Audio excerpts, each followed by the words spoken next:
Hi,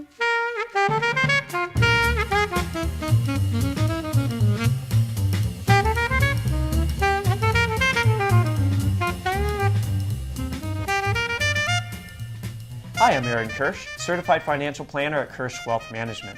In this video, we're going to talk about college ROI, or Return on Investment. My special guest today is Evelyn Alexander. She is a college counselor and founder of Magellan College Counseling. Evelyn expertly teaches students and their parents what they need to know about college admissions, helping them find colleges that fit them academically, socially, and emotionally. Before we get started, Evelyn, please tell us how you got involved with college counseling. So before I started as a college counselor, I did college admissions work as a volunteer. I did my undergraduate degree at Johns Hopkins, and when I graduated, I interviewed students. I trained alumni how to be involved in the process, and I started to see how stressful this process really is for parents and for students especially. So I decided that I wanted to see if I could do something to change that.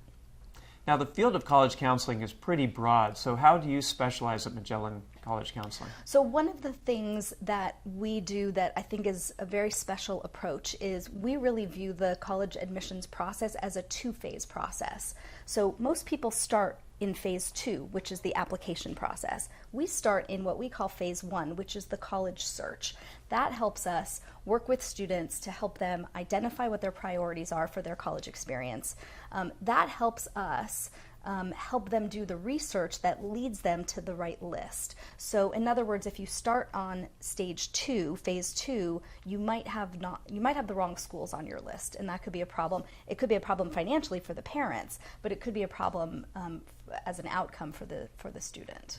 That's really interesting, because when I do financial planning, I always start with what's the goal in mind, and then we back up, right, and we start with the plan, and then we do the investments, right, rather than the other way around. Well, it's similar in that we're also creating a plan based on the outcome that you're looking for. Right. The problem is most people start with the outcome being the name of the school. We start with the outcome being the different pieces that the student is looking for. Do they want a big school? Do they want a sporty school? Do they want close contact with their professors?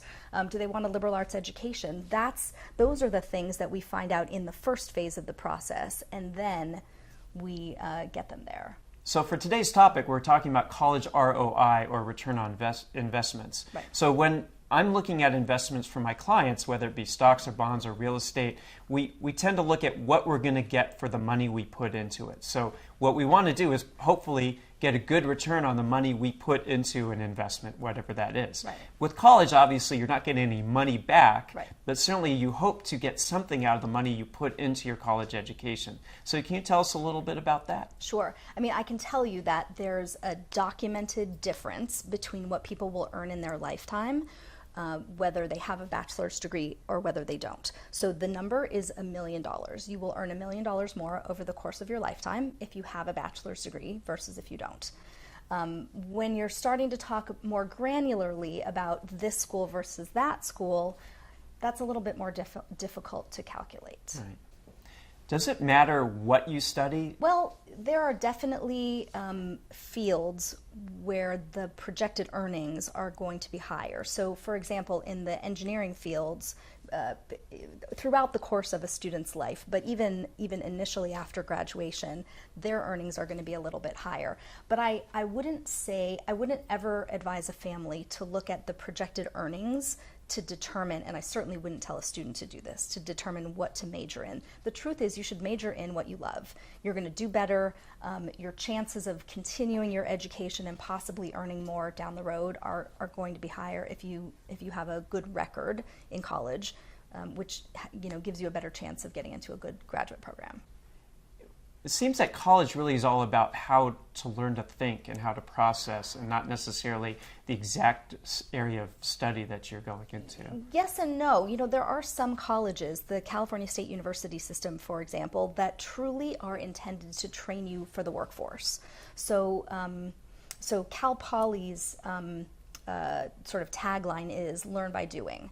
And their intent is truly to train you to enter the workforce when you leave.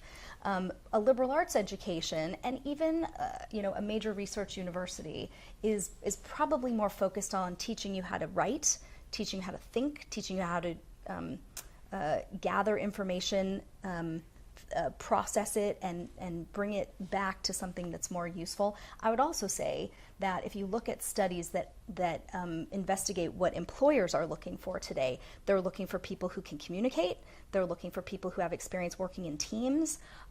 They don't necessarily care what you majored in, but they do care if you have a track record in being able to succeed in today's workplace. Do they care what degree you got your university education at, your college education at? Do they care which college you went to? So this is a difficult question, and parents sometimes get hung up on this question. There are some universities that have very strong alumni associations, and having that school on your resume will help for the rest of your life. Some schools are impressive, and that will help. The question is it in the long term going to make you earn more or get better jobs? I don't know that I would say that that's true. And I would also say one of the links that I send people is if you look at, I think it's Forbes, publishes a list of the Fortune 100, it might be the Fortune 50 CEOs and all the schools where they went to college. I think in the top 50, 8 of them went to Ivy League schools. So what that means is that 42 didn't. And I don't think, and some of them went to schools you've never heard of, probably never heard of. I've heard of them, but you may not have. I think that people kind of get stuck in their head that it's really worth it to pay big bucks for a super top university. It may or may not be true in the long run. And I actually think from a financial planning perspective, if you look at the additional cost, sort of the delta between what a big name costs and other options that you may have, that could be $10,000, $20,000, $30,000 times 4, right? When you're probably 53 years old, what is that money? I always tell people, I'm not a financial advisor. Go talk to your financial advisor. But what is that $20,000, $30,000, $40,000 times 4 going to look like 20, 30 years down the road when you really need it for your retirement? I think, you probably make the argument all the time. I try to make the argument that that might not be worth that extra money that it's going to cost. So what you're saying is going to a big name university and paying top dollar for that education and that degree isn't necessarily going to help you in the long run. I would argue that it's hard to document how much it's going to be worth in the long run, both for the student and for the parents. But I would caution that it's not just public versus private, right? A public university, an in-state university, isn't always less expensive. And so this is something that we always do with our clients, is help them understand the difference between need-based aid, where they may not qualify, and merit-based aid, where they may qualify. We just have to find them the schools that offer it. So it's not quite so easy. I can't just say to you, tell all your clients, go to in-state public universities. It's not quite that simple. And we've actually talked about that before, a little bit before this interview. And for Magellan Counseling, you talk about if you don't go to a top school and go to maybe a lesser school, in quotes, you might qualify for some benefits that you wouldn't get at a top school that would help you financially. Absolutely. And the reality is the top schools, top-ranked big-name schools that you've heard of, they don't give merit money. And so one of the frustrations is people come into this process thinking, oh, my kid has straight A's, they have great SAT or ACT scores, they're going to get a scholarship. Some schools don't give scholarships. So you have to really go in with the right expectations and sort of knowing where to find the right information to avoid being frustrated. So if you're a really brilliant kid and you're going to Harvard or MIT, everyone's brilliant. But if you go to Cal State school, you stand out and you may get some merit-based scholarships. So probably not at a Cal State school because they're not great at merit. They give very good need-based aid. The California public universities do very well on need and not very well on merit. So what does that mean? I have really brilliant kids going to Berkeley and UCLA. They get a little bit of money, a little bit. But I have kids going to private universities out of state where the sticker price is significantly higher than a UC, but what they're actually paying is about equal to a UC. That's where the magic is to me, because then you get the benefit of a small university where you're going to get hands-on attention, You're going to get all sorts of fun stuff in the sports and the sororities and all that good stuff, but your teachers and your professors are going to know if you show up to class and you're doing it for the same price. Oh, P.S., you're going to graduate in 4 years. You're going to do it for the same price as you would get pay for a UC. Interesting. Yeah. So I hear some differentiations. Some of the differentiations are how good is the Alumni Association and the network? Definitely. Some differentiations are small school versus large school. Yep. What about out-of-state school versus in-state? Is there an experience that a kid would get if a student went to an out-of-state school versus a local school? Most of the kids I advise are California, although we have clients in like 13 states. There's something to be said for picking yourself up out of the bubble that you grew up in and experiencing something else. So for a California kid, if they go to the University of Washington, where 80% of the kids there are from Washington, they're going to get a whole different sort of perspective on the universe, which can't hurt. It's fine that they want to end up back in California if that's where they're from. But to me, there's definitely something to be said. I mean, I went across the country for college, and I don't think I could have had the experience that I had if I had stayed home at a university here. But that could cost you. It could, and it did, and it was a choice, right? And so you have to decide when you're getting ready to go through this process how much. And the problem is, no one's ever going to come ask you how much are you willing to pay for college, right? There's a formula. It's a government formula. It tells you how much you have to pay, or is the minimum that you're going to have to pay. But you need to know, based on what your financial planner tells you, based on what your budget is, what you really can afford to pay. The truth is, you should really start the search process with that in mind. So Evelyn, many publications out there like U.S. News and Wall Street Journal and Princeton Review, they all have college ratings. Yep. How do they come up with these ratings, and are they useful? Yeah, this is a really good question, and people are shocked when we tell them what items the publications use to create the rankings. It's actually kind of scary. So the number one factor in U.S. News's rankings is they send a questionnaire to every college every year, and it's intended to be responded to by the college president. And the question is literally, which college do you think should be ranked number one? I mean, that's how the rankings are created. It's really horrifying. It's basically gossip. So the rankings take into consideration how the college is viewed by its peers, how much of an endowment it has, how many endowed professorships it has, what their student to faculty ratio is. Okay, now we're getting into something that's vaguely legitimate. What the faculty resources are like. In other words, how many labs, what other resources the faculty have, what kind of facility space they have. There's lots of other stuff in there like alumni giving and other sort of tangential things that you wouldn't think would go into the rankings. And the truth is, what we tell people is the rankings don't tell you if a college is good for you. Kids ask me all the time, is this college good? Well, sure, it's good. It's good for somebody. Is it good for you? That's the better question. And then they're talking about what kind of resources the faculty have. That could apply to graduate school. That doesn't even apply to undergraduate That's education. exactly right. That all goes in. Now many of these publications have separate graduate and undergraduate rankings, so you will see a little bit of differentiation. But it still takes into account so many things that really do not impact the undergraduate experience and don't capture what the quality of the experience is for individual students. We had mentioned reputation of the universities because obviously this plays a lot into the rankings. Sure.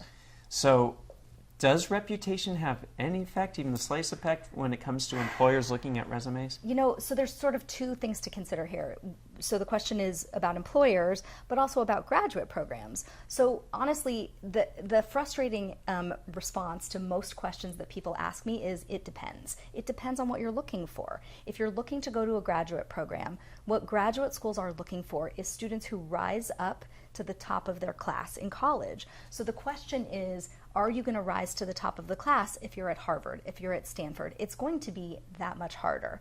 But could you rise to the top of the class if you went to a school that may not have as high a ranking, but has a better academic environment for you and proves to be a place where you can shine and stand out? If you're going to medical school, if you're going to business school, law school, that's what those graduate programs are looking for. Now, when it comes to employers, it's a difficult question. And this kind of goes back to the graduate school question, but every year Harvard Law School publishes a list on their website of every single undergraduate college from which their first year law students graduated.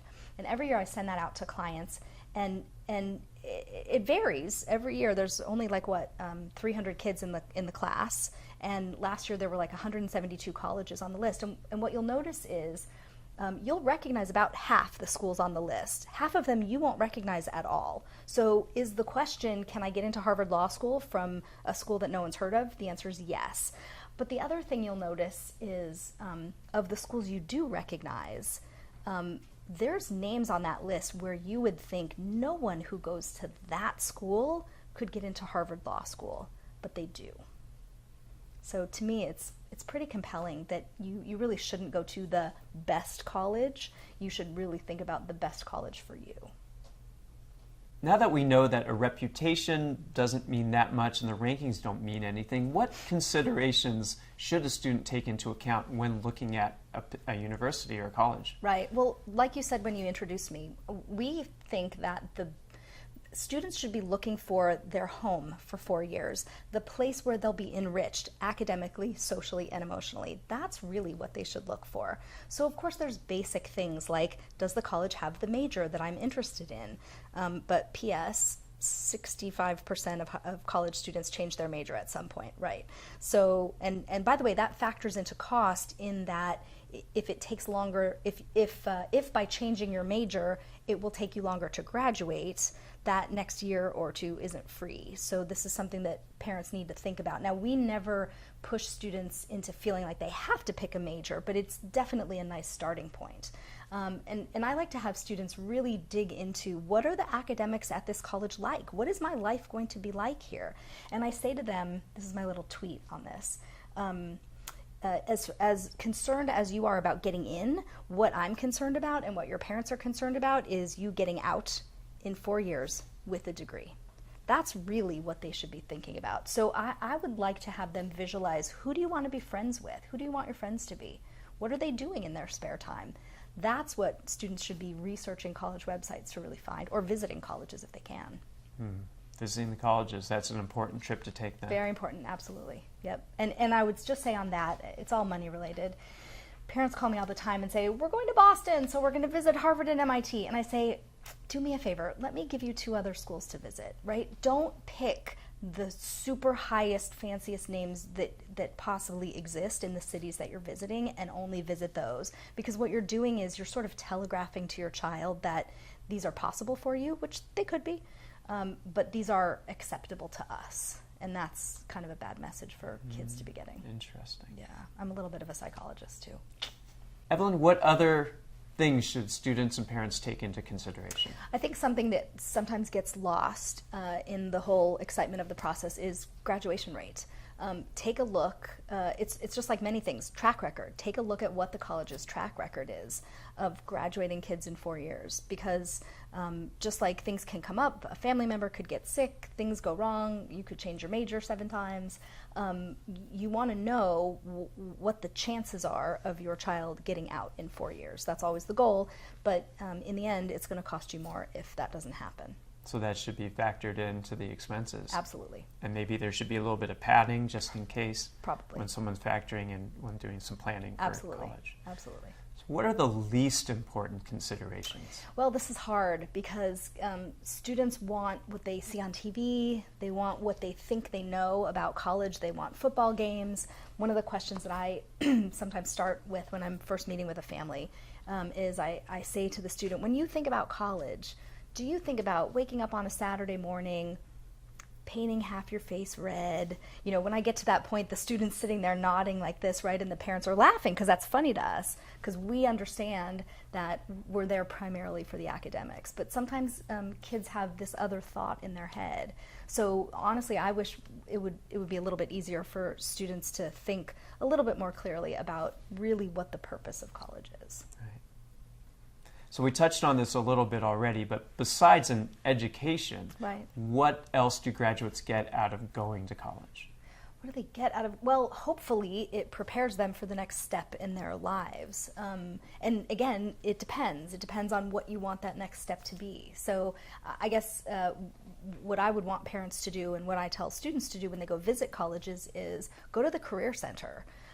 Go talk to the folks who are there to help you move to the next stage of your life. You don't have to decide right now whether you want that to be graduate school or work or the Peace Corps or whatever. But it would be great to know what services they have to offer you and how they plan to work with you over the 4 years that you're there. So to sum it all up, what should families and students think about when they're thinking about a return on investment for their college education? Right. Well, parents should definitely think about how much really can you afford to spend. That really has to be part of the conversation. I'm sure that's a very difficult conversation to have with a 16 or 17-year-old, because they don't have the same understanding of the money that you've worked so hard to earn as you do. What students should think about is, why am I doing this? Why am I here? What am I going to use college for?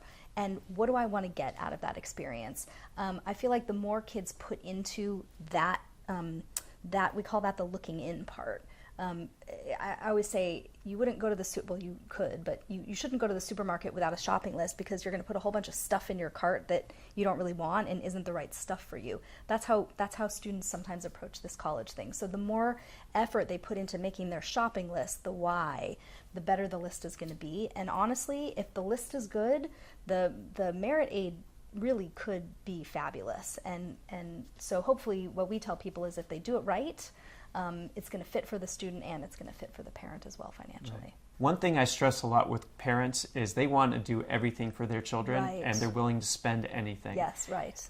I think that parents go so far sometimes they put their own retirement in jeopardy. In jeopardy, absolutely. Their kids are going to have a lifetime to pay off student loans. That's right. And the parents don't have a lifetime to save for retirement. That's right. That's right. And so you want to do best for your kids. Yeah. But you don't want your kids to worry about you having to move in with Right. them when you retire, Right. because you didn't save enough for retirement. That's right. No, you have to find that middle ground. And that's why I think you really do need to have an honest conversation about what you can afford without robbing from your own retirement. Right. Again, I tell people all the time, I'm not a financial advisor. I want you to go talk to your financial advisor and bring them into this process, because it's very unfortunate how expensive college has become. But the truth is, you don't have to. I don't think you have to jeopardize, your future retirement to get your child a top quality education that really fits what they're needing and looking for. Right. Well, thanks, Evelyn. This has been very informative. Thank you. If you would like more information, please contact Evelyn and her team at Magellan College Counseling to help navigate the complexities of choosing the right college. So for Evelyn Alexander, I'm Aaron Kirsch. Thank you for watching.